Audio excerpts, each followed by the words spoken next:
Na jó, ugorjunk a lényegre.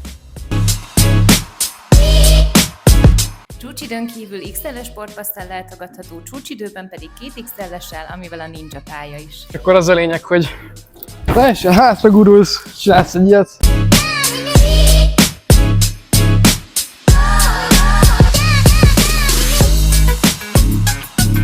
...4,5 méteres falakon tudtok itt mászni, amit képzeljétek el, hogy heti rendszerességgel átrendeznek. Na ez például, amire itt a fiú mászik, mi fel se tudtunk mászni, 60 fokos.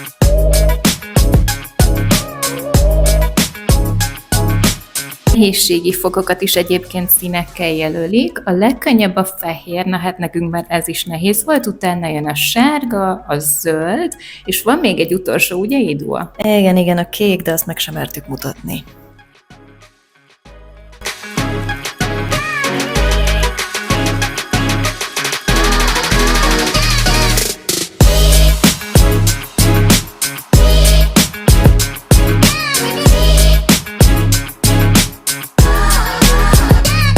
Voltak viszont olyan elemek, amik hát eléggé kifogtak rajtunk.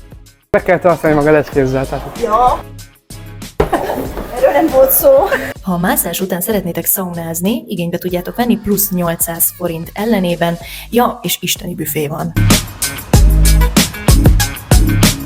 És hogy hova látogassunk el legközelebb? Azt írjátok meg kommentben. És kövessétek be az All You Can Move csatornáit!